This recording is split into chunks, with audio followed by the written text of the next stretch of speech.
Hello friends, and welcome to the Hanged Man in the Moon. If this is your first time here, welcome. Thank you for coming. I'm pleased to meet you. If you've been here before, thank you for returning. I'm truly honored. Friends, if you are a returning visitor, you're probably wondering, where the heck am I? Well, friends, I'm teaching a winter camp, a winter English camp out in the middle of the mountains in South Korea. So I'm in my classroom, and the setup is not the most beautiful, I know, but I hope you can bear with it and follow along with me. Because friends, I've got a really interesting spread for us. Because I'm out here away from all of my stuff, I've decided to do a different kind of spread, more of a positional spread. I've chosen, well actually what I did was, I asked the Thoth Tarot to choose a card for me that would inspire a new spread. And the deck coughed up, the deck presented, I should say, the Lust card.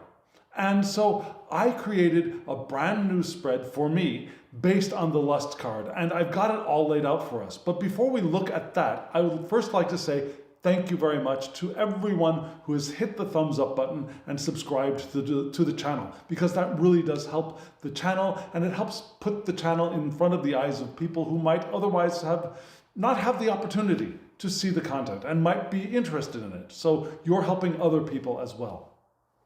And I would also like to say that this week's spread is going to be very interesting. Yeah, we start off with the Five of Swords, the defeat card, as a message from the divine. Now, why would the divine be sending us a message of defeat? Why would the divine want us to receive the blessing of discomfort and unhappy thoughts and feelings of weakness even? Why would the divine be interested in presenting that for us this week? Well, friends, we're going to go on a beautiful little journey through this beautiful little spread. And what I'm going to do is, as usual, I will show you the whole spread. And because this is the first time I'm using this spread, I'm going to give you a detailed description of what it is you will have just seen. You will have just seen. And then we will break the spread up into bits, and we'll read the bits, and then we'll bring it all together with a little bit of advice or perhaps a summation from an oracle card deck, right? That's how we roll here. So, friends, if you are ready, strap in, because we're going into the Lust card together. Here is this week's spread.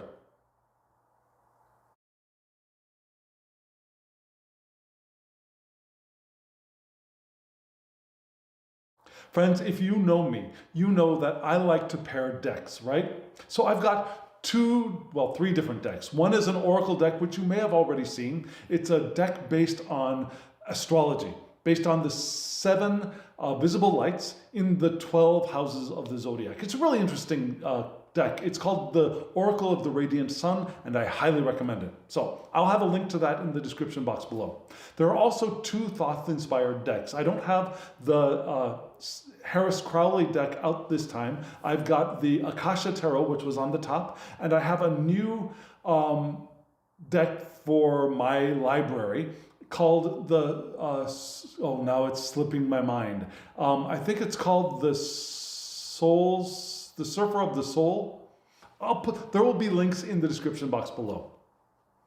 And they're both very interesting decks, and I think they harmonize very well.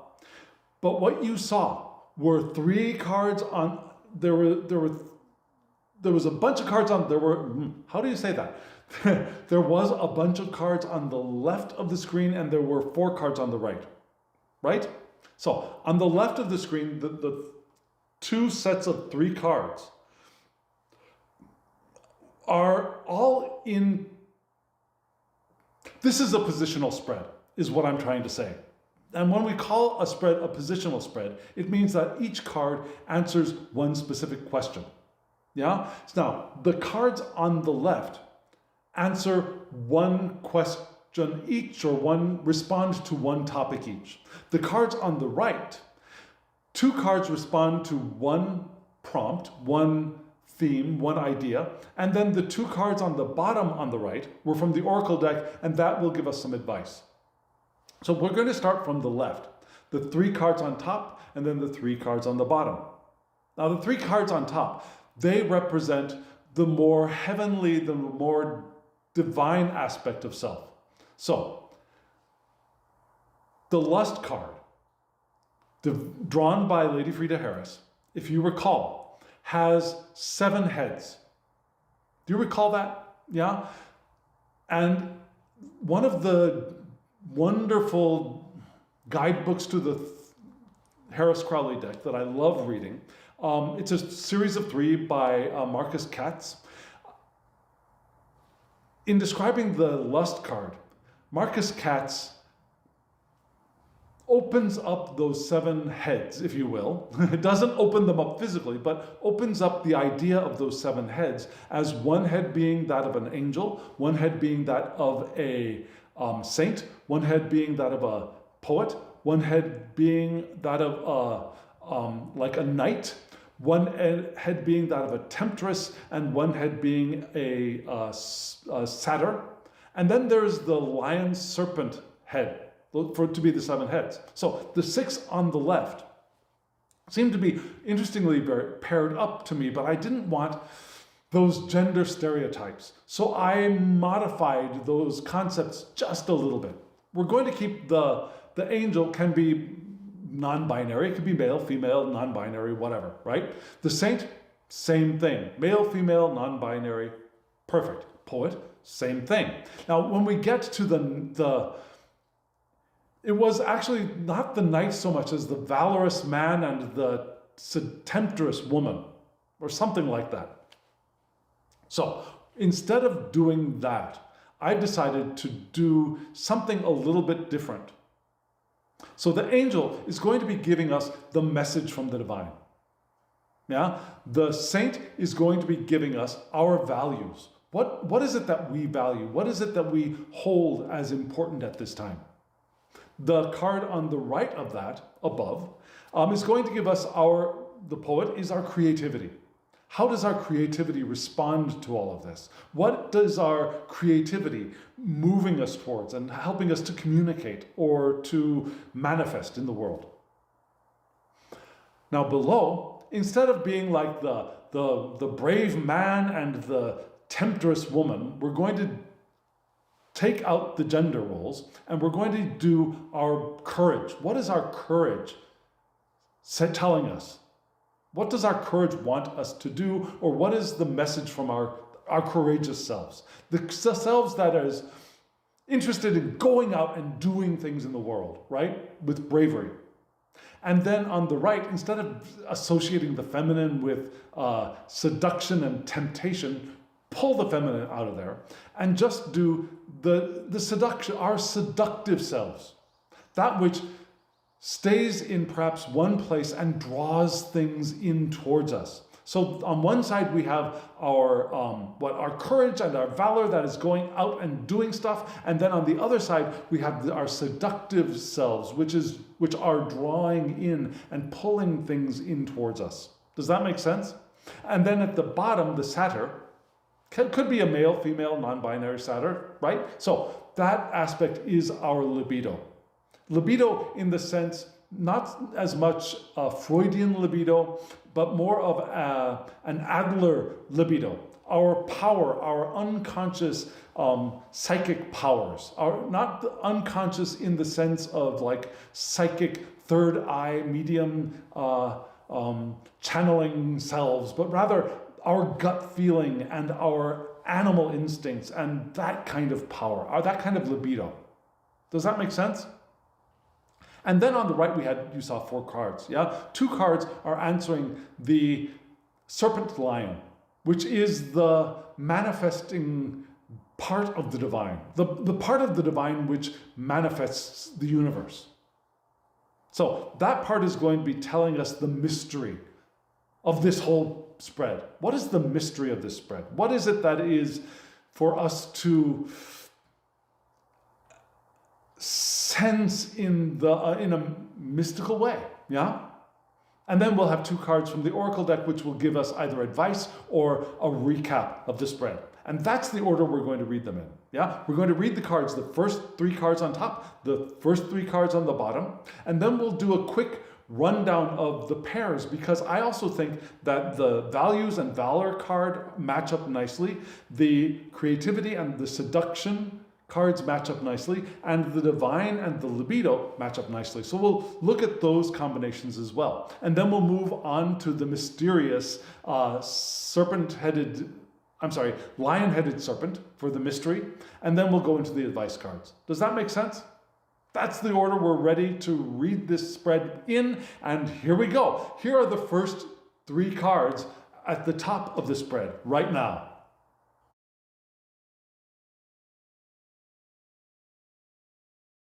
I don't know if you noticed this right off the bat, but we had 2 cards associated with the same zodiacal sign. Did you notice that? Well, we'll get to that in just a moment, but we're going to start off with the message from the divine, which was this beautiful, beautiful 5 of Swords card, which is called Defeat. Now, this card is not as intense or as even disturbing in coloration as the Harris-Crowley deck. I don't know if you recall that image. It's really dark. There's some blood in there. It's an intense image on the card, even though there are a lot of similarities. Yeah, we had swords forming a pentacle on both of these cards. You can see that, but this one we've got a guy standing or floating behind that pentacle, right? And this card is associated with Venus in Aquarius, which is not a natural association for me personally, but oh, I'm sorry. No, that is a total lie. I just lied to you right here on camera. It is a natural association because Venus is domiciled in Libra. So we have the Libra decadent of Aquarius, which gives us the cardinal aspect of fixed heirs vital attributes entering our reading, entering our natal charts, I'm sorry, I think I need to hold this card like this. Okay, entering the question we're asking of the tarot, how can we live our lives more intentionally in the coming week? And so we've got the cardinal aspect of fixed heirs vital attributes entering this answer through the divine. We also have Saturn exalted here. Saturn is exalted in Libra, which is a cool thing.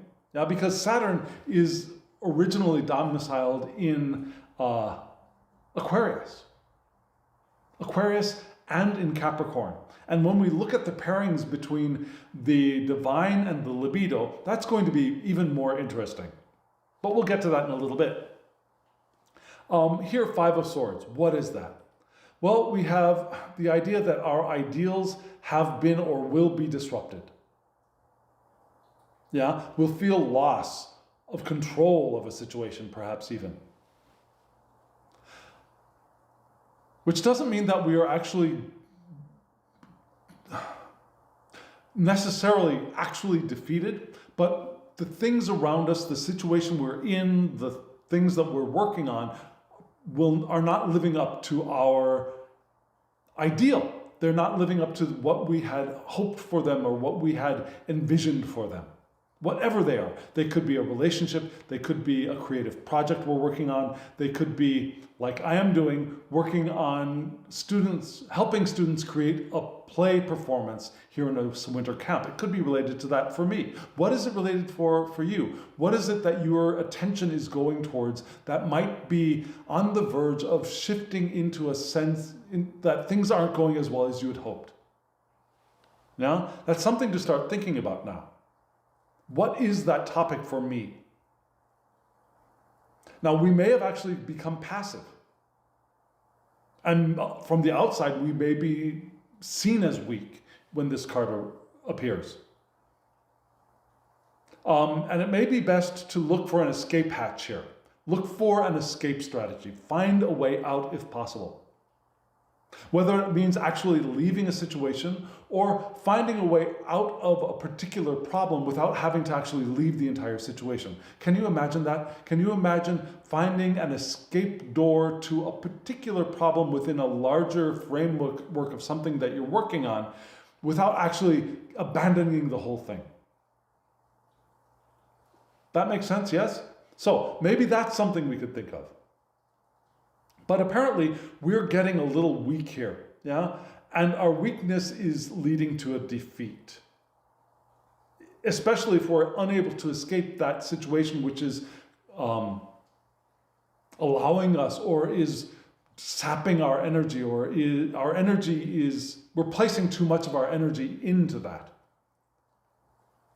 And yet, on the other hand, in this card, everything is out in the open. At least we have that to say.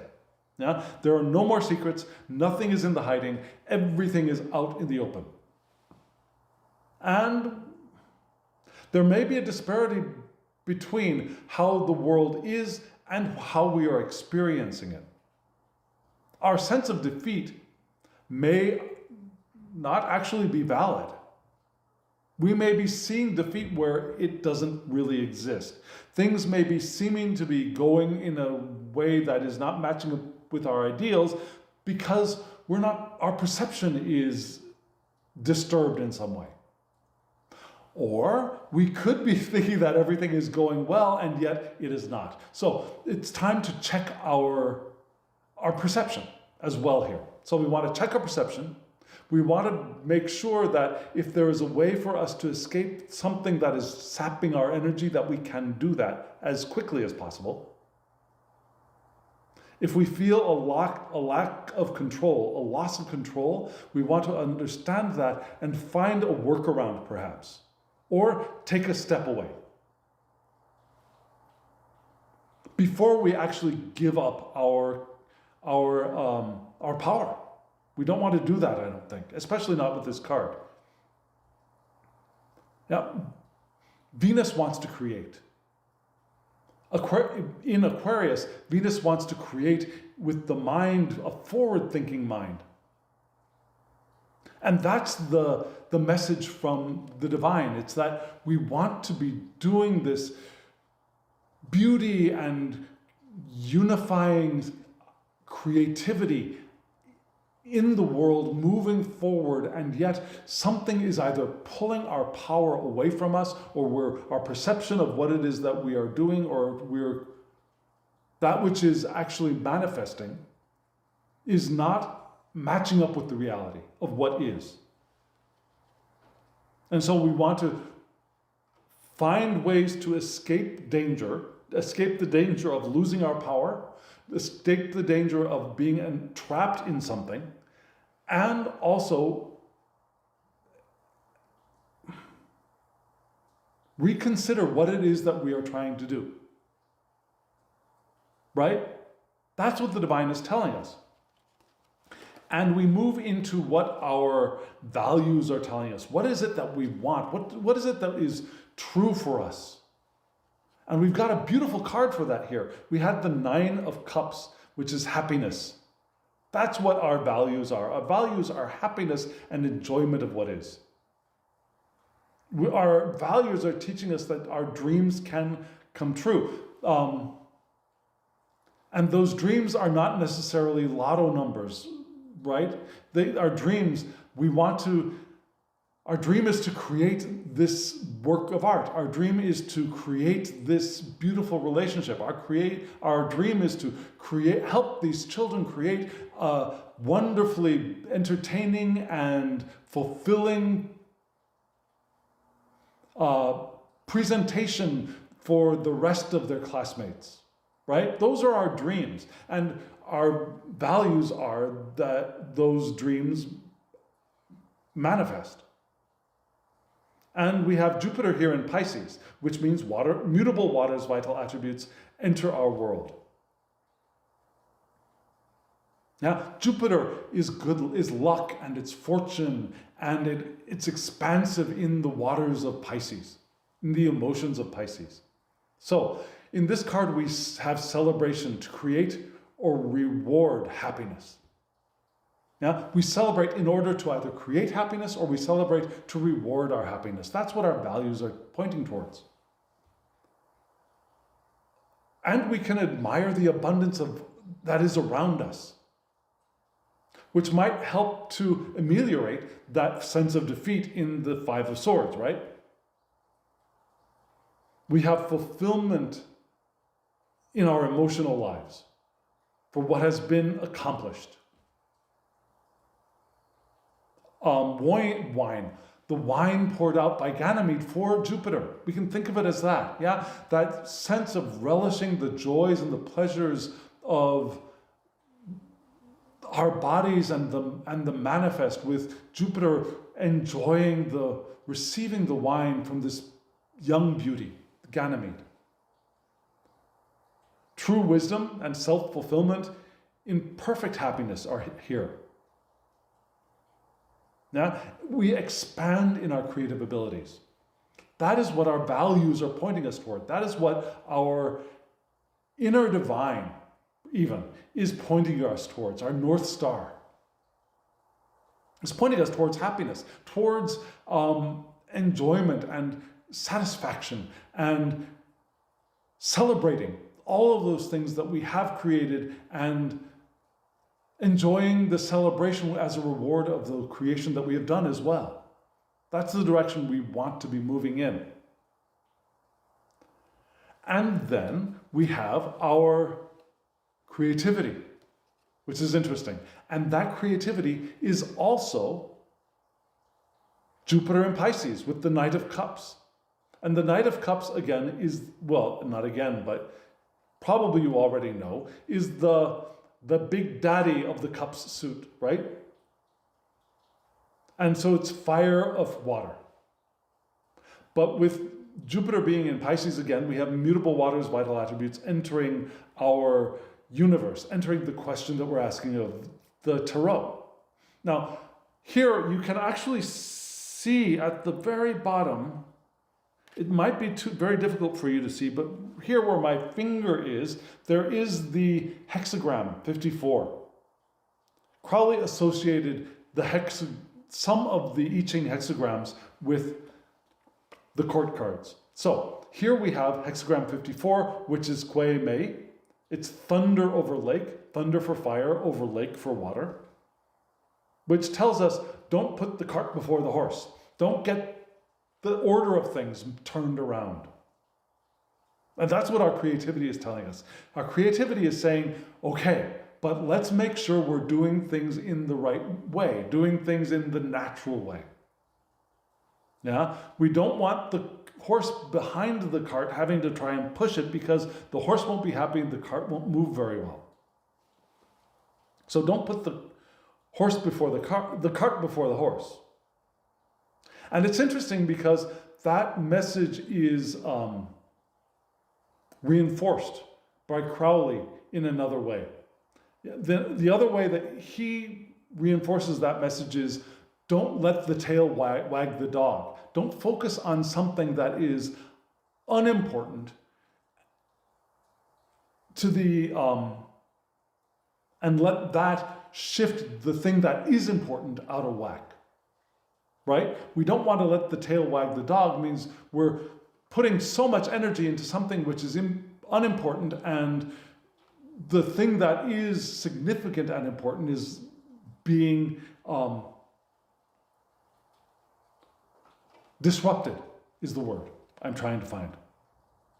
So here we have current plans or matters might face unfavorable circumstances with the Knight of Cups. So we want to consider thoroughly before taking action.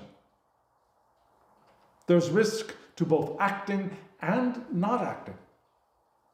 So whatever we do, not doing is another choice of doing. We do the passivity, or we do the activity. And whichever we choose, we want to do it mindfully, with clarity, knowing that this is the correct action for us at this time. We want to get a grip and take a scalpel to the situation as well. Cut away the dead and rotting meat. That dead and rotting meat, which could be the reason for, where are you? Just a second, let me find it. This card. right? The Five of Swords. If we cut away those things which are draining our power, maybe we'll be able to move forward with the Knight of Cups more effectively. So in a creative situation, and remember, we're in the creative part of the spread, we're in the poet part, the creative part of the spread. In a creative situation, energy is slowly breaking down a stuck situation. The stuck situation which we might be feeling in the Five of Swords.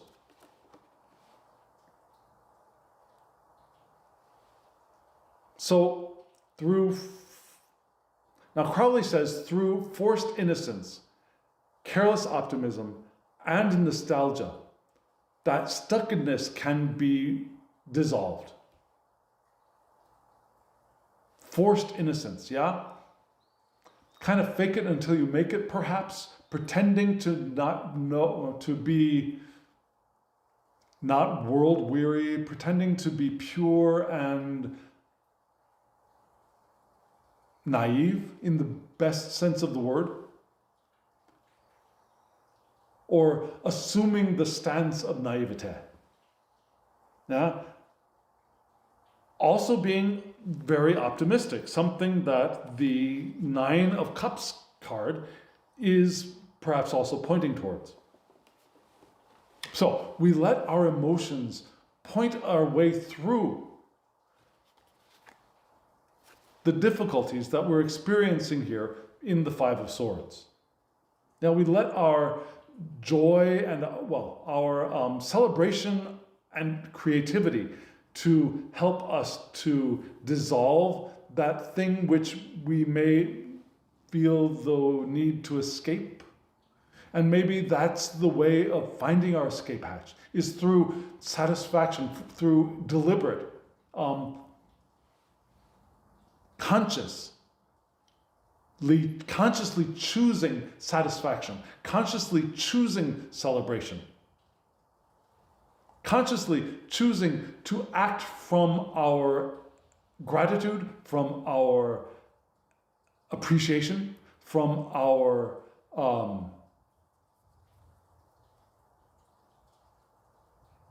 optimism. Not blindly, because we're told not to do anything completely blindly in this Knight of Cups card. We want to choose whether we act or we do not act consciously, mindfully. But we do that with deliberate optimism, deliberate appreciation and gratitude and enjoyment and celebration of what is. And that can perhaps, again, move us through the sense of impending defeat. Does that make sense? So those were the three cards for the top of the spread. Let's look at the three cards from below. Yeah? Here they are right now.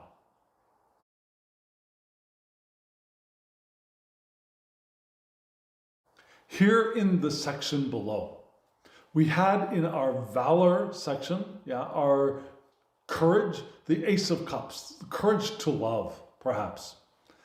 In our seduction side, where we draw things to us, we have the Ten of Wands, which is oppression.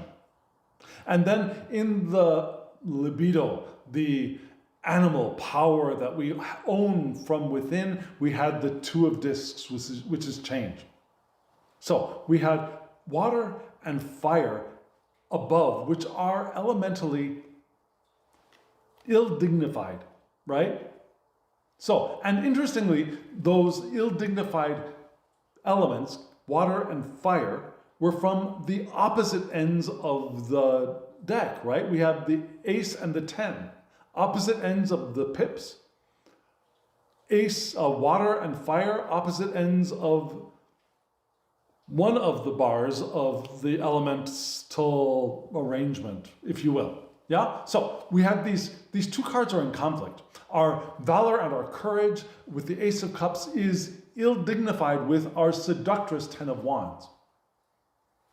And so this is very interesting to me. I hope it's interesting to you. Let's work through these together. We'll start off with this gorgeous Ace of Cups card. Look at that. Do you see the drop of dew coming down from the divine as it falls into the cup of the full lotus, and then the water pours out of a chalice shaped like the moon.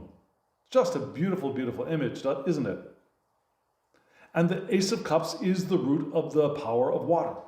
Our emotions, our unconscious, our mystical sides, our inner connection and deep connection with the divine. All of that is here. And our intuition. All of that is here in the Ace of Cups at its root, as the seed of all of that.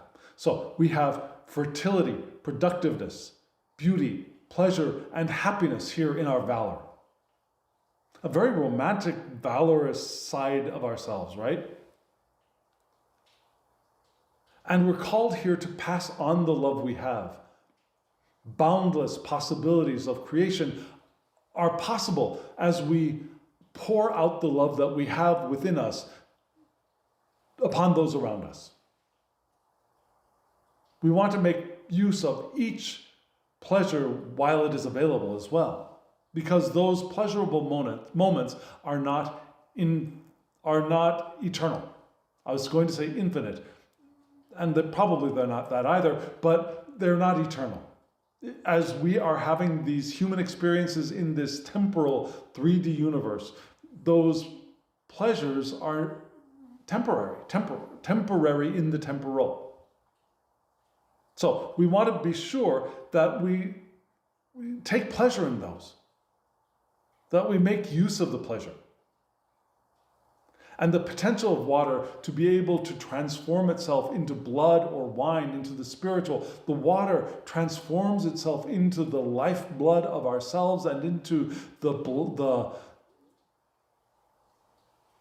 enjoyment-inducing liquid of wine, into that spiritual alchemy of blood and wine and water, into something purely divine and spiritual. Not separate from the material, but as an outpouring of the material into spirit, right? And you can see that, well, in the card drawn by Lady Frida Harris, we have the Holy Spirit descending upon and consecrating the cup. But here, instead of a Holy Spirit in the shape of a dove, for example, we have the divine dew here, descending upon and consecrating the cup.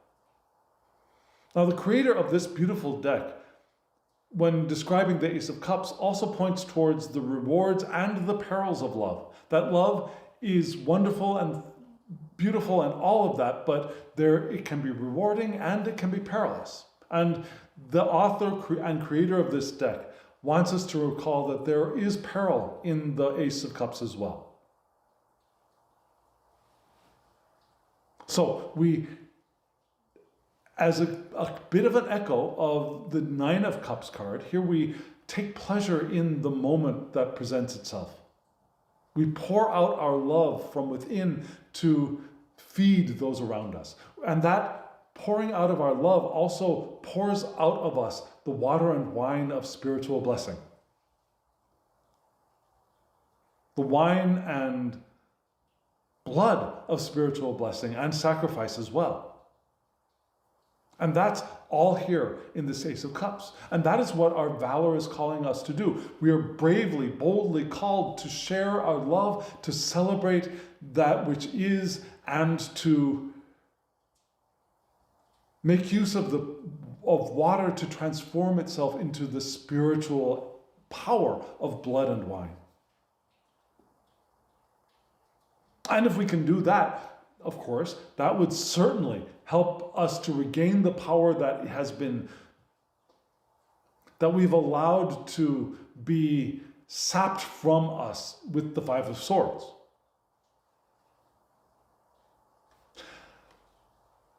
So and it comes with a little bit of peril, but this card seems pretty darn positive, especially when the next card is this beautifully drawn Ten of Swords card. So I'm sorry, Ten of Wands card, swords. Ten of Wands card, oppression. And you can see here we have Saturn in what is that? Sagittarius. And Saturn is not a natural place for, Sagittarius is not a natural place for Saturn. Saturn wants to be especially in Capricorn and Aquarius. But here he's in the zodiacal sign before the first one that he's happy in. He's in Sagittarius. And what happens when Saturn is in Sagittarius? Well, those who are born with that placement are destined to be successful, but they must buckle down and focus. Right? The playfulness of Sagittarius can be distracting for a Saturnian. Right? So that requirement to really pay attention and do the work. You can't play our way through whatever the situation is. So what is the work that we're supposed to be doing? Well, and this is a beautiful card. Do you notice the wands are fire tipped and they seem to be shooting down from this figure down into this fiery pit where the Sagittarius sign is. Can you see that? It's really interesting. Very, very interesting. And it's not really a fiery pit. It's a fiery triangle, maybe? I don't know. And that triangle seems to be topped by the wings of maybe a phoenix. But this Ten of Wands is that we may be carried away by desire to achieve something. And that desire, that being carried away, needs to be reined in. We need to, whoa, Nelly, get some control of ourselves. Here in this card, right? Sorry. And we may want to recognize that we can be stubborn sometimes or obstinate. Especially when we're focusing on our sense of power. Yeah, I'm powerful, damn it. So we're stubbornly attached to and obstinate in the use of our power. And that's exhausting, right? Oppression, that's the title of this card, oppression. Our ambition may be overextended. And our aim may be lost because of it. So we're called to return to the source of the Ace of Wands here. And we may want to ask, why was this thing begun in the first place? Find our why again. When here in this feeling of oppression, which is contrary to the enjoyment that is indicated here with the Ace of Cups, we're ill-dignified here in the Ten of Wands. And so the solution, the resolution that is suggested by Harris-Crowley is that we ask, why did we start this in the first place? Find our why. And once we find our why, perhaps the ill dignity of the Ten of Wands and the Ace of Cups can be ameliorated. And we can return to the boundless possibilities of creation indicated in the Ace of Cups, right? So our seductive one is worn out. So why? Why are we here? Why are we doing this? Why are we trying to draw these experiences towards us?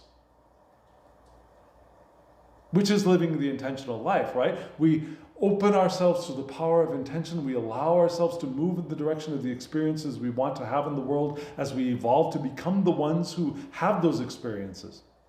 And we move in the direction of them, and they are drawn to us as the seductive one. Our seductive aspects of self are able to do. But now that aspect is in fatigue. So why are we trying to get that stuff? Why are we trying to have those experiences? Check the why. Check our stubbornness. Because once our power has shifted us into being stubborn, we have started to block ourselves off from having access to the power of intention. Right? Does that make sense? So,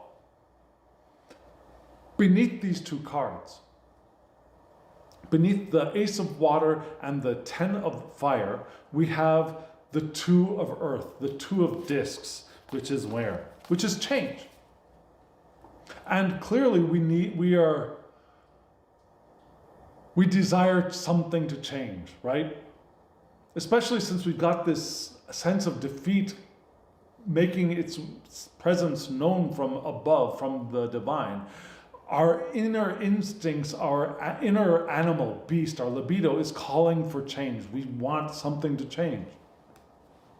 And we got this beautiful card, which looks like two yin-yang signs, right? We got the red and blue, which is fairly Korean, although it's turned a little bit of a different way. The red and blue yin-yang above, and we have the yellow-black yin-yang below, right? It's yellow. Yes, it's yellow.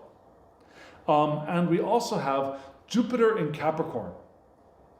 Do you see that? It's probably hard for you to see those sign indications in this card because they're very faintly drawn on each side of the joining of the lines in the lemniscate,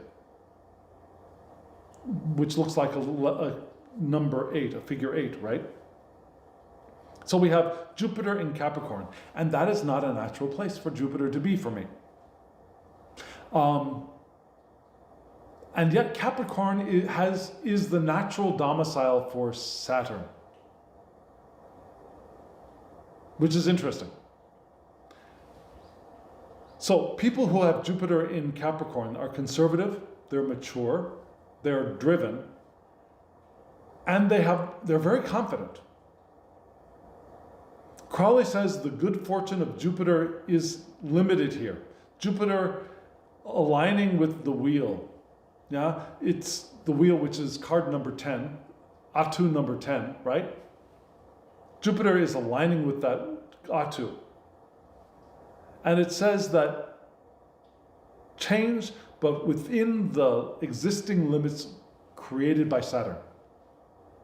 By Saturn, the great boundary maker, the great delineator of time. Now, Saturn isn't directly shown in this card, but Saturn echoes throughout this card as well. So what is the Two of Discs saying? Movement and change in the past, present, and future. I'm saying change in the present future is what is being called for by our libido, by our inner animal instinct and our inner unconscious selves. Movement and change. We want things to change. And change develops in harmony with the present situation in this card. It's not a change of cutting off from the past or from destroying the past. It's not a tower moment. Not that kind of change. This is the change of within the boundaries and confines and within the resources of that which exists here and now. Change. We may be able to unite the elements that have shown themselves as opposites. Fire, water, air, earth. We might be able to join these two, the Ace of Cups and the Ten of Wands, maybe.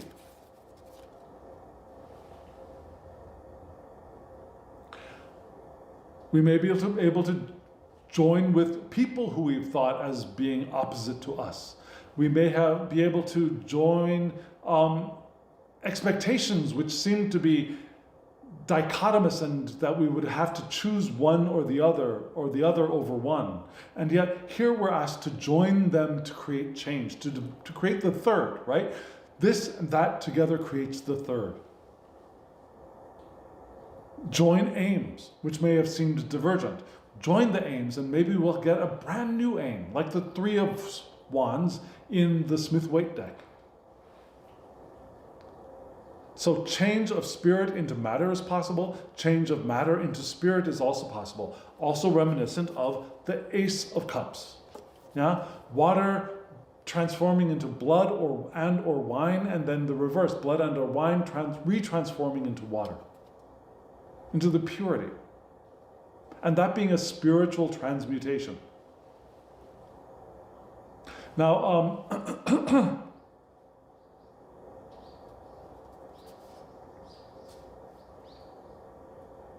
it's a very interesting combination. A very, very interesting combination here.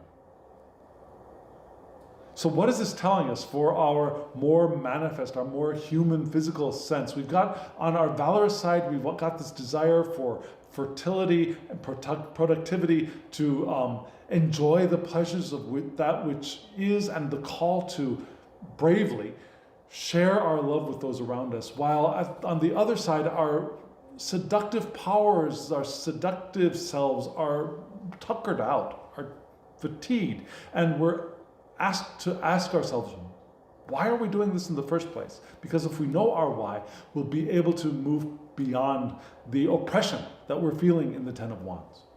And below all of that, we're called for change. And that change could be the merging of the Ace of Cups and the Ten of Wands. It could be the merging of our aims. And maybe divergent aims are what are causing our sense of both defeat and oppression, perhaps. Is that true for you now? Do you have different aims which seem to be, I've got to choose this, or if I choose that, I can't do this. If I choose this, I can't do that. If I want to, what? If I want to, if I want this, I can't have that. If I want that, I can't have this. Are you experiencing that right now? If so, this is the time to bring those things together and discover what the third thing is. What can we create from those divergencies? Here with this beautiful Two of Coins card. Now, friends, I'm going to give a little bit of a pause and show you the 6 cards we just saw once more. Let me show you those right now.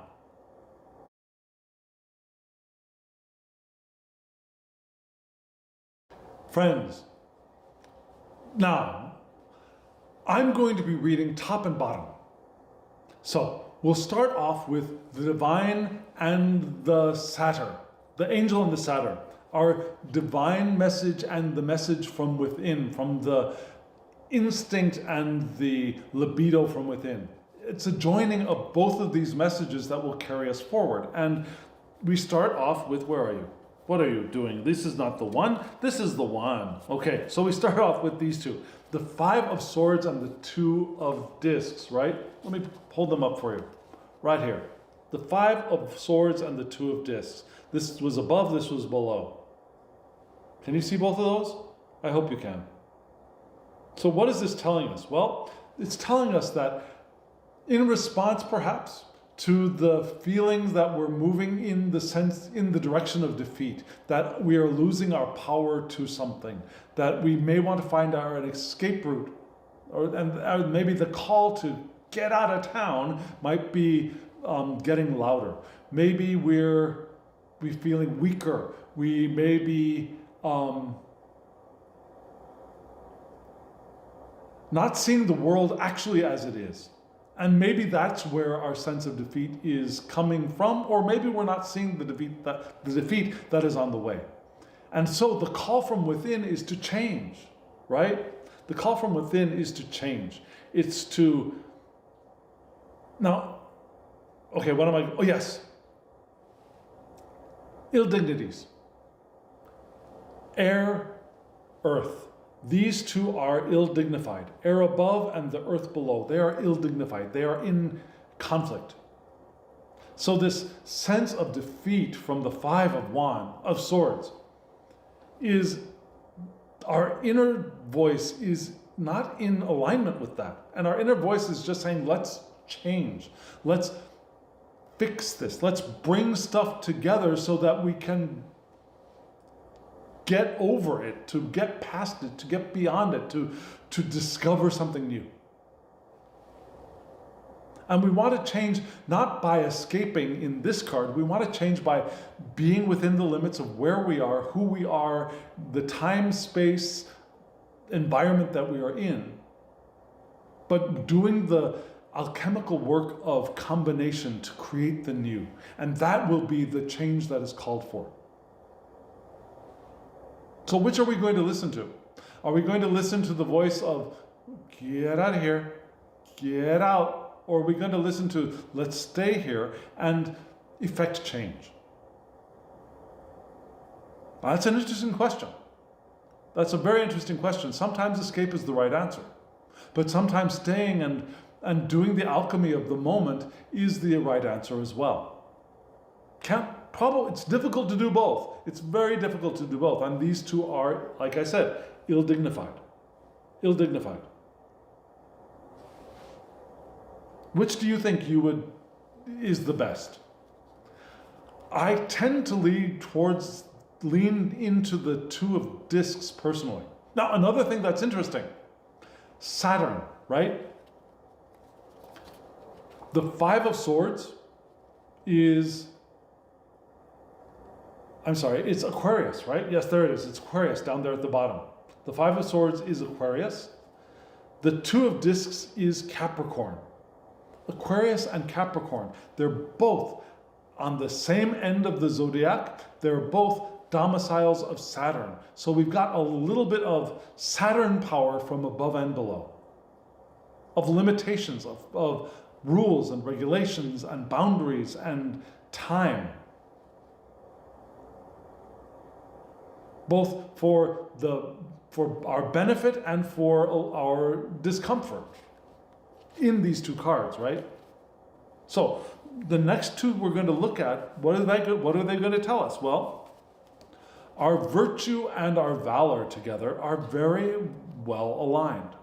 Now we have the Ace of Cups, which is the root of water and is not associated with anything in particular except for all of the water things. And there's a lot of water in this spread, right? We have the Ace of Cups, the Knight of Cups, and the Nine of Cups. There's a lot of water here.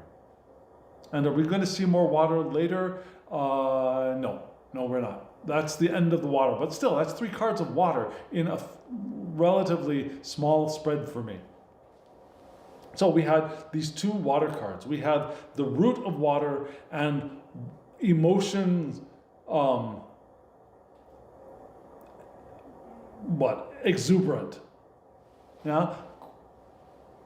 We share from below, we share our emotions with those around us. We share our love. We do the alchemy of transformation of water into wine, of water into blood. My memory is starting to be eaten up. So, friends, yes, we had here in the, our valor, right? In the virtue valor part of the spread, we had our emotions. Enjoying that which is, and also sharing our emotions with those around us. That's what we're called to do. We're called to do a lot of work of love and gratitude and satisfaction and celebration from our virtuous, valorous parts of self. And then, I got the cards way over here, okay. And then in our creative, seductive parts of self, creativity from above and seduction from below, we had 2 cards, cups and wands. Ill-dignified, again. The Knight of Cups and the 10 of Wands. So the Knight of Cups is actually, frankly, a little bit problematic, right? We might be facing unfavorable circumstances in our creativity. Yeah, we might be focusing on the wrong things, or we might be putting things in the wrong order, and we're called to break down that which is stuck. But right now, we're feeling that we feel oppressed. And that's the thing that is standing in our way.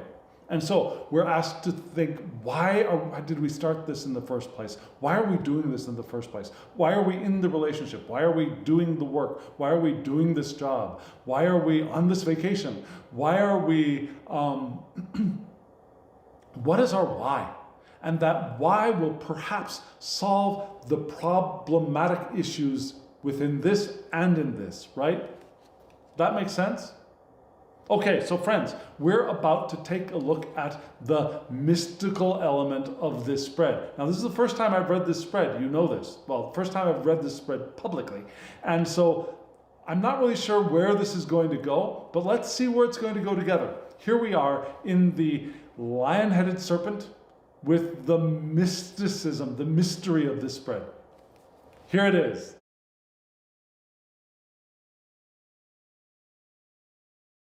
Friends, I've solved my memory problems. I discovered I had left some stuff on the card that I should have deleted, and it's gone now, so we should be fine.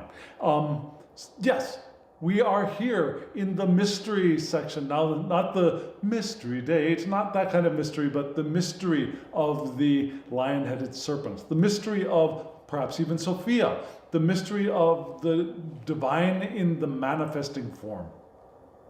And we have two cards here, which I have chosen. And it's interesting that the first card is the Seven of Wands, because this is the seventh spot in the positions, right?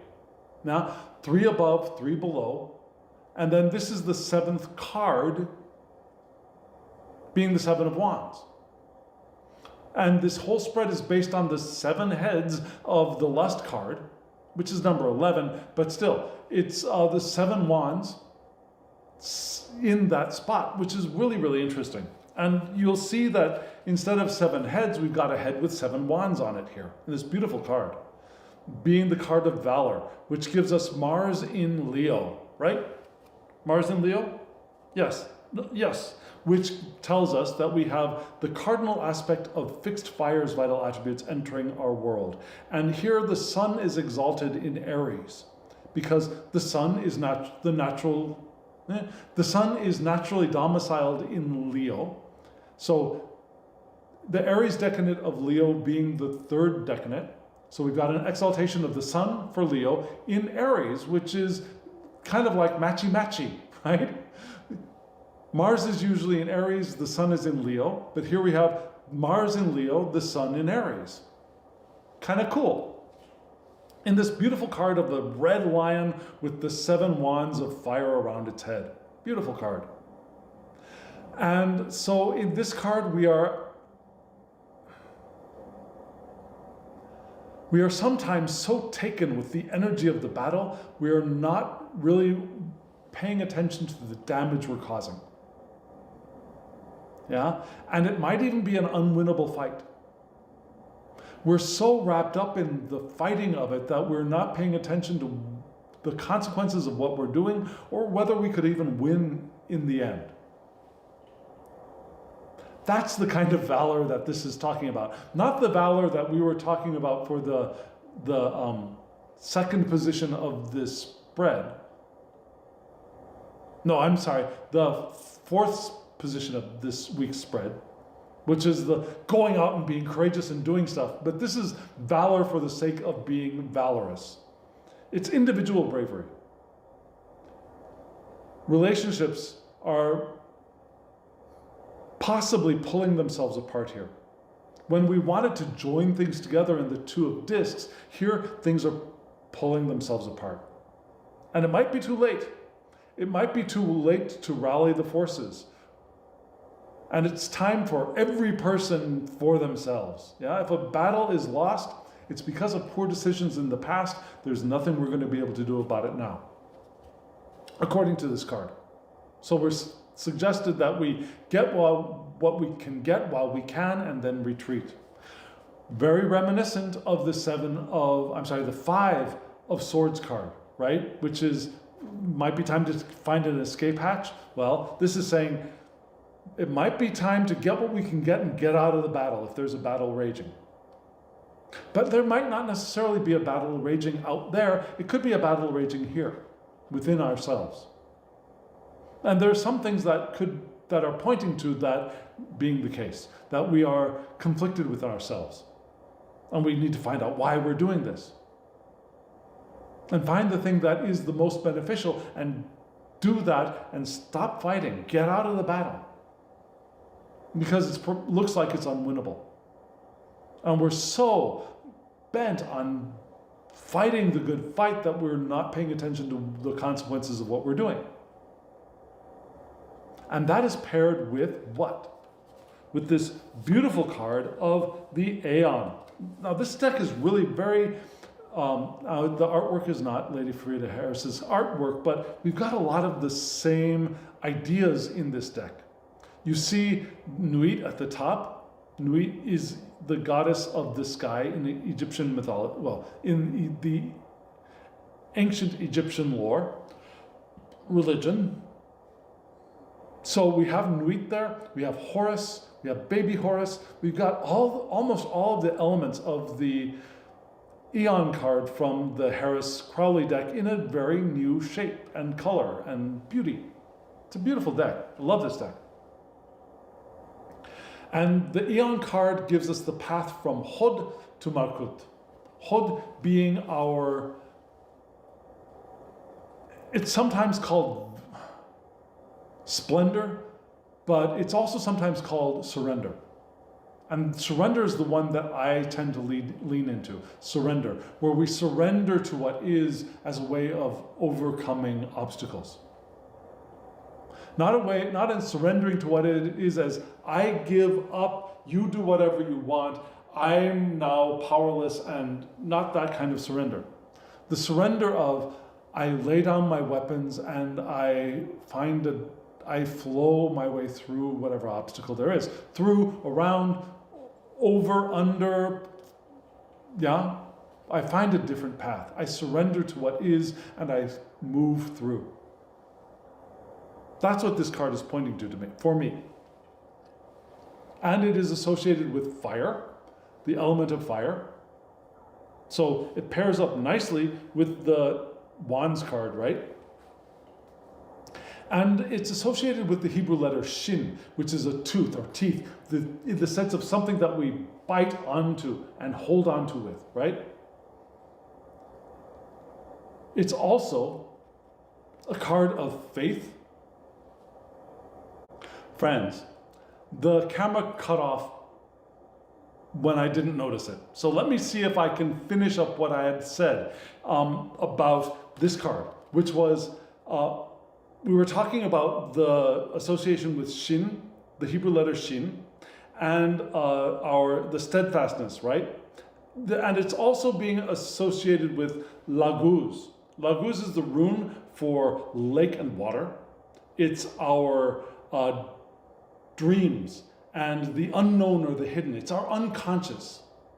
It's also the rune for achieving our goals. The rune for Laguz looks like half of an arrow. So think of like an arrow pointing or being shot in the direction of a target, yeah, and achieving the goal for Laguz. So we have that as well. We have the intuition of the unknown or the hidden and our dreams. So combined together, this Aeon card with the Hebrew letter and the rune, we have the call to be careful with our actions, to be steadfast, to be faithful. And if we can do that and we listen to the voice from within, we will be able to achieve the goal we have set for ourselves. But we also want to be sure that that we have made the final decision with respect to the course of our action, the course of our journey from the past to the present to the future, and that we are taking a definitive step at this point. Knowing that every action or direction brings about a new state of being. So we always want to ask ourselves where our actions are leading us. A very important thing to remember in combination with the Valor card, right? This blind, thoughtless bravery and valor, which is potentially destructive and leading us into the direction of defeat being the card from the divine, remember, is perhaps solved by this card, that we We're true to ourselves. We're true to the valor of our own inner, our inner saint, our virtue, our North Star. And we check to make sure that the steps that we are taking are leading in the direction of the evolution that we want to experience. Because not all evolution is an evolution we want. We could very easily, it's very possible that we could evolve into something we don't want to become. We want to make sure that every action we take, that the actions we follow are in line with ourselves, with our North Star, and with the powerful current of our intention. And if we do that, then we will soften the dangers of this card and soften the problems that are potential in the Knight of Cups, if you recall. Does that make sense? So we're called here to be conscious, be aware, enjoy the love and celebrate the successes that we have, but be mindful of what we're doing as well. And the mystery of that is our mindfulness and our clear decisions, the decision to open to the powerful current of intention. That's a decisive action. Will carry us away from the valor, the destructive valor that is possible. And we'll be able to move past the struggle, whether it's an inner struggle or one that we're experiencing in the world. Right? So friends, we've got two cards from the beautiful Oracle of the Radiant Sun for us to look at. Let's take a look at those two cards right now.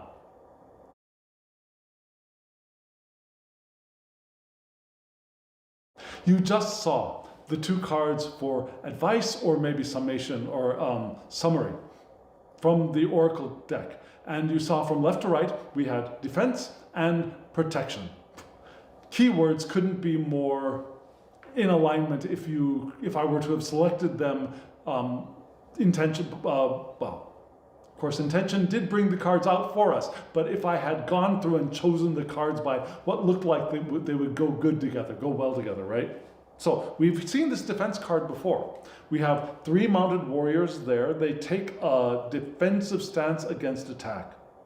The Tauren image on the coin gives us the idea of action with material possessions. And then the 6 swords here are there to impress, not to use. They're to be impressive.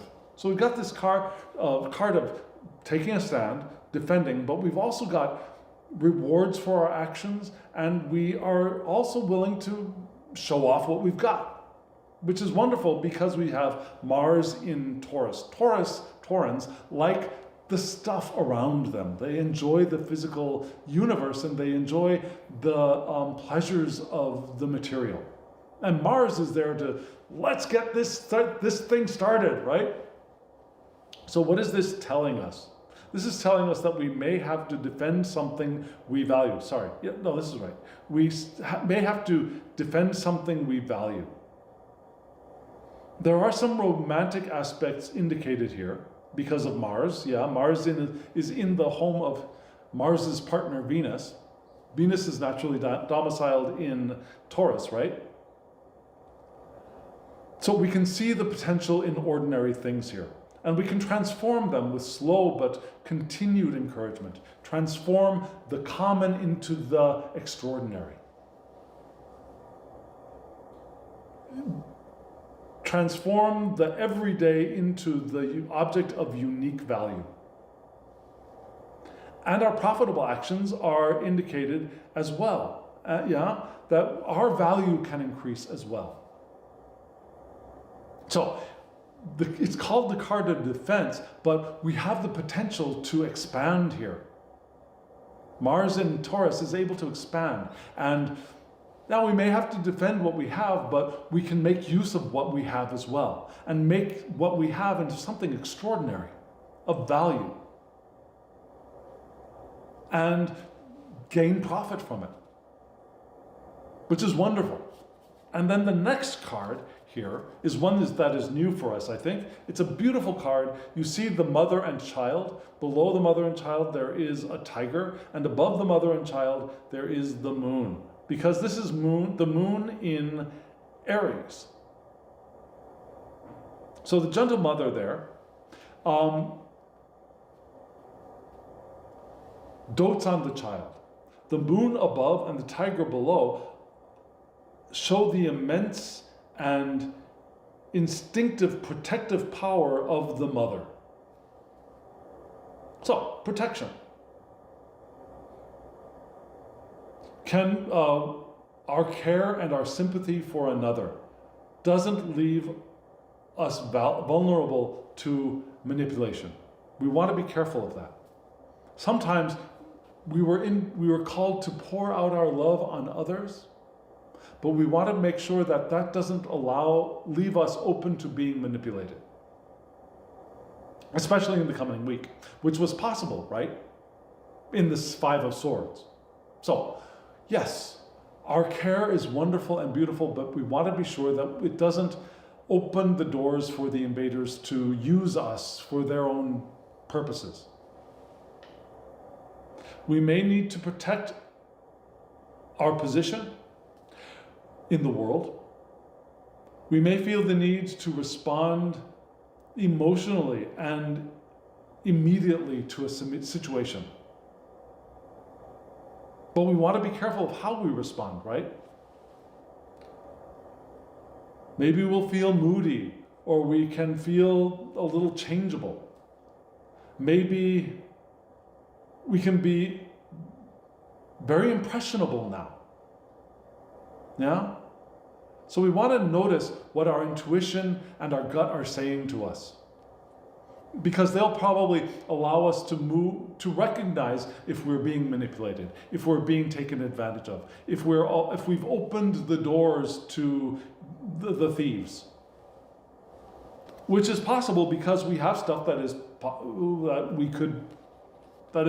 valuable enough to be stolen because we have created the value. So we want to protect ourselves, we want to protect our families, we want to have good boundaries. And not in fear, but in presence and mindfulness, know who it is we're letting in. And those people are not here to use us for their own personal benefit. That we can help people, sure, but we don't want to be manipulated into helping people, because that would not be helpful for us, it won't be helpful for them, it won't be helpful for the people around us, right? So that seems to be advice for us now. It's to not get scared, but to have good boundaries. And within those boundaries, be productive, create value. And don't let people who are going to use us or the stuff that we have for purposes that are not in alignment with ours in. And so, friends, now, as always, I wish you love, joy, well-being, and pure awareness. Thank you.